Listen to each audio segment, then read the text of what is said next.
I wish I had an intro song like Howard Stern has on his channel, but I don't even have any music. But good afternoon, everyone. It's Michael Jones, Michael Rudolph. Excuse me, burping, belching on air. My wife gets on me and tells me that I burp too much, and I tell her, you obviously have not been around a lot of men, because men, the guys I hang out with, burp, and they burp a lot. Good Lord, that's a, oh, never mind. I thought that was a huge deer over there, and it wasn't. It was a tree.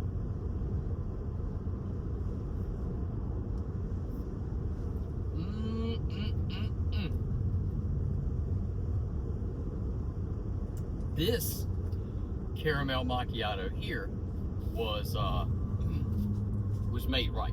I always complain about the ones that are not made right.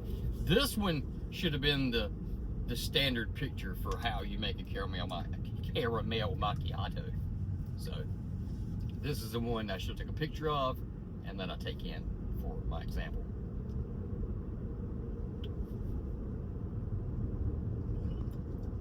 Meanwhile, I can't make one, but I don't know why it's so hard to make one of these consistently. You know, like if you did it every day, how come you just can't keep making it? Just like that. See, here's what I'm talking about. Look at this. See that? See that caramel right there? I like lick it off. That's my treat. That's my little, that's like my little boy treat. You know what I'm saying? A sweet caramel flavor with the whipped cream. When I ordered this one, I ordered it, and when I got up to the window, that's when she decided to break the news to me. Hey, we don't have any caramel, or excuse me, we don't have any whipped cream. Which was detrimental to my fun in ordering this and having a sweet, tasty treat. Because they can't just put the caramel drizzle on top of that because it doesn't float. It just sinks to the bottom. So without the whipped cream, that takes a whole support level out. It's like the World Trade Center and the floors just collapsing. It just takes everything out in the drink. So I need caramel drizzle to sit on top of the whipped cream. That's what I need. So.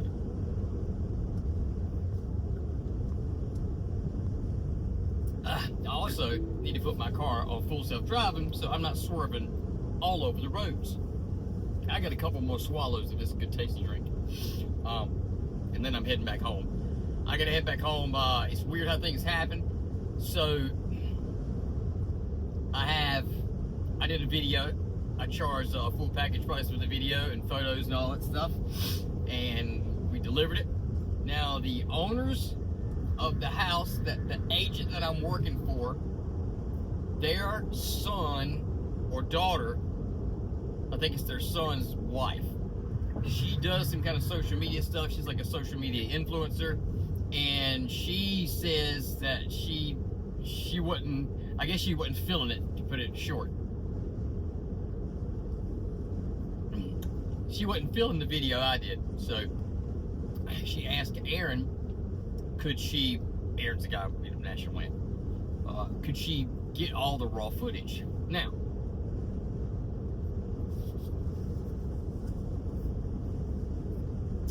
let's talk about raw footage for a minute. Excuse me. Wow, sorry. So raw footage is kind of a sacred thing in the land of videography, right? It's kind of the unspoken sacred thing. Is like a lot of people, and I notice it like a golden rule. Some people don't care, but the standard is you don't want to give your raw footage up.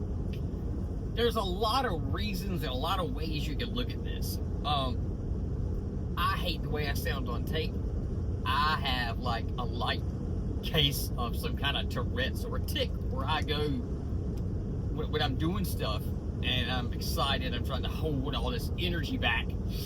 I tend to make little noises. I go, I don't know why I've done it since I was a kid.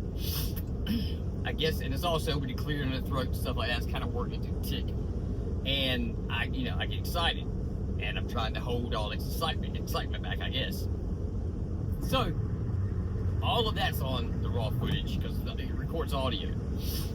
So I don't really want people hearing that or things I say, or that's one. Two, they can take it, and you know, when you come up and you're gonna do a pan with your gimbal, you may start off a little crooked, or you may do it and kind of drop your camera down at the end, you know, like that. You know, you're gonna come back this way. Well, you know, there's a shake in there, or you may do it one time and it may not be as smooth. Well, you think about that, and you're like, well, I don't want anybody getting hands on raw footage where they can do that. They may make a video that says like, oh man, look, I tried to use this videographer's video here, and like he can't, you know, the gimbal thing's not, you know, not still or not steady, and you know, they not show what, you know, the smooth part I did. In other words, when I shoot, I gotta shoot for the edit. I know what I'm gonna do with the footage while I'm shooting. So, and you know, just as far as usage rights, you know, they're gonna take your footage and kind of put it all together in their way, and I don't know, it's just kind of like your baby, your source material, shot for you with you in mind. So a lot of people don't do that. And then if we do end up, you know, giving up the raw footage, we got to consider like licensing fees, where, you know, they're going to take it and repurpose it, re-edit it, and, you know, put new music to it and do new cuts to it, stuff like that. So it's just a weird thing. So we charge a lot for it, which, you know, my client today, I cut him a good deal because I know he's, you know, he's trying to appease the client. He's came in because I think how it went was the client, or the agent that was working for this client prior to my agent, the one I'm working for, took the listing, is that he just was kind of spinning his wheels and not really getting stuff done. So they ended up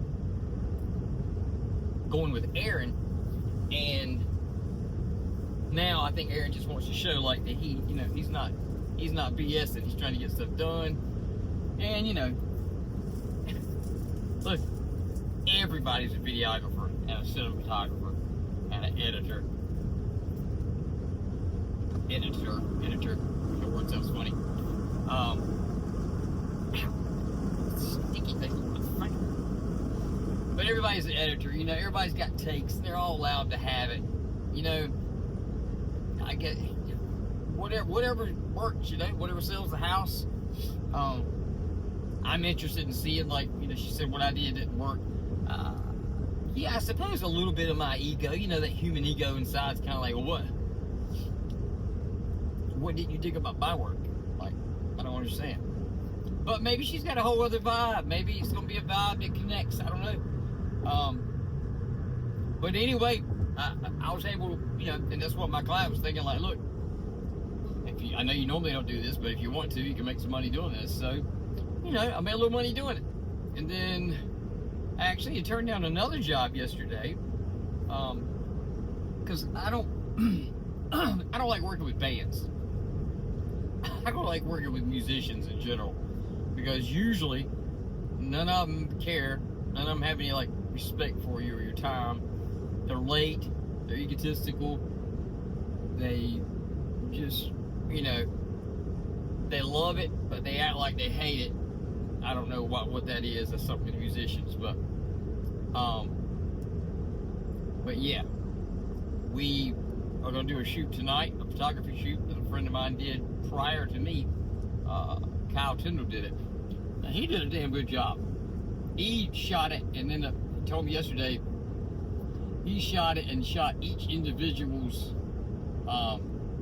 picture like by themselves, and then he brought it in and photo layered it into the background shot that he shot prior to them sitting down. So, and then he worked in a little logo, so it was on the wall. Like, it was pretty cool. I like the way he did that. I feel intimidated now because his is so good. But we'll see. We'll see how my shot does. I know it's gonna be in the dark. We'll bring some lighting, maybe a flash, and we'll shoot some band photos tonight. So I'm also making some extra money that way. Then another National Land agent, Cliff, ended up hitting me up and I got 2 jobs with him, so I'm going to try to go do those tomorrow. It looks like it's going to be sunny, and weather's good tomorrow, so I'm going to go knock those out as well. I need money because I'm in a lot of debt. I say a lot of debt. Some people would see my debt and be like, dude, this is not debt. This is debt. But no, I don't have a lot of debt. But I mean, I do got some debt. I need to, I need to pay that off a little bit. Just to feel good. I'd like to get this car down. Yesterday, Tesla was sending me emails all day about, oh, man, you can trade it in 0% finance. And I was just like, damn. And, man, I got to look into that. They were offering like $12,400 for my car. So, in other words, the trading value would be $12,400 on my car. But I owe like $13,280 on it. So, man, if I'd have just not had bad habits and worked a little bit harder and was a little bit more consistent, resilient, got more work, managed to save my money and put it in places that it needed to be to grow and all that type of stuff, I could have had this car paid down below that. They could have gave me that, and I could have put that money back around and got me a new Tesla. Damn it! But you know what? I need to see stuff like that. I need to see spots like that. I need to see where I failed and what I've lost and what I can do and what I should have done. I like seeing all that. It's stupid that I gotta have that hindsight 2020 BS, but humans are like that. So I'm just a human. I'm sure there's a cop around here. It's maximum speed. Sometimes these cops that sit right up here in this little, but they're not. But could be a cop behind me though. Let me get the she might go in the speed limit. I don't think that's a copper. The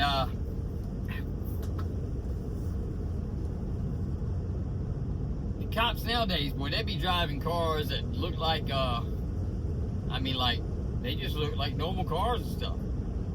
I don't think this is a cop. I don't think so. Man, I wish I could get over it. Cause I gotta exit right up here.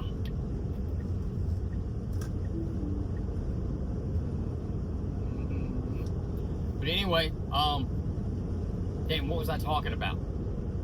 I done lost my subject on these cars. See, they got ready. I thought he was a cop, but he ain't no cop. He's a little lowrider boy. He's just a little lowrider boy. But anyway, yeah, I forgot completely what I was talking about. And I do that from time to time. I do that. Oh, look, he's doing all this exiting, and he just flew around, and he's going to exit exactly where I was going to exit. That's kind of crazy. He did all that, and he was going to be right in front of me. All that passing. You know he's got to feel like an ass. You know when you pass somebody and you end up being like right in front of them when they stop, you kind of get that feeling like, damn, he's probably thinking to himself, like, dude, I'm right behind you now. But, let's get back. Okay. So, I forgot what I was talking about with the video business, but I'm out here hustling. I'm out here doing some struggling and some hustling, trying to learn. I think I was talking about just having to see mistakes and see stuff pointed out to me for me to learn, for me to see where I went wrong, and then see, look what you could have done, Michael. That stuff wakes me up. It's bad that I got to have the hindsight 2020. That's what I was saying. But, we're humans and I'm human. So, just like right then. I forgot completely what I was talking about because I'm just so woo all over the place. Like squirrel, OCD. But that's about it. Last thing I'll talk about before I go. WWE Raw last night. Raw was in, where is it at? Scotland. No? Yeah, Scotland. Yeah, I think so. Yeah. It was in Scotland last night. Pretty good show. Whew, that main event was not strong enough to do. The main event wasn't strong enough to carry the Raw brand. Y'all should probably rethought that. Maybe even the Usos match should have been last. The Usos match would have been cool. That was cool. Y'all got them together last night, and they did the yeet together. But I like y'all keeping them separate. And I will tell you something, and this ain't no lie. Jimmy slapped the interruption into Gunther last night. Gunther's now got a new timeline because Jimmy slapped him so hard. He's got a new time lapse wormhole where he can enter another dimension now because Jimmy slapped it in his face. Wow, that was a super duper slap. I'm telling you, whoa, whoa, whoa, whoa. Man, the wrestlers got to love that, because I don't know if I could let a man slap me like that. That's, whew. And I know my dad couldn't. My dad couldn't see anybody touch his face and stuff, because I think he was kind of abused when he was little. His dad hit him in his face on stuff. He couldn't stand that. I can only imagine showing him that video if he was alive now. He would probably have to like get up and walk around in the room. He'd be so upset, like, oh my Lord. But that's just funny. But coming up for WrestleMania, Jesus, we got like 26 days. I think I made a video yesterday where I was like, yeah, I think we got somewhere around 40 days or something. Man, we got less than, like, I think it's 25 days till WrestleMania. We're going to have Miss Pat over and Adrian, my other friend. And, yeah, we're going to have a little WrestleMania party. We might even invite the dude from Walmart up there, man. You know, homeboy from Walmart, a little chunky boy from Walmart. He always sees me with the CM Punk shirt on. But just having a big squad in the house, you know, WrestleMania squad. So, but anyway, y'all, I'm gonna be Audi 5000 right here. Yeah, that was some old stuff, Audi. I'm gonna be Audi, and I'm gonna get home, and I got some more work to do, trying to chase the work. I did go, one more thing, I did go in, Kit, my AI bot, he told me to go find somebody's video, like they made, and then enhance it, show them all the stuff like text graphics and stuff you can do on top of it, call outs, transitions, put music to it. So I did. I had ones before and ones after, and like clearly the one after is just kick ass, and the one before is just really bland and the audio is bad. But I sent it to the owners, have them look at it, and then just kind of laid out my packages and told them like, hey, here's an hourly package. You know, you can just pay for 10 hours, 5 hours, 15, whatever. And if you don't use it, then you know not to buy that much next month. Or if you do use it, you may need to buy a higher package, you know, of hours. But it'll be consistent work. Consistency will build brand. And I'm here for you, babe. So, all right. Well, you guys be good. Stay working hard. Be good to one another. Be the best version of yourself you can be. All right. Peace out, mugs.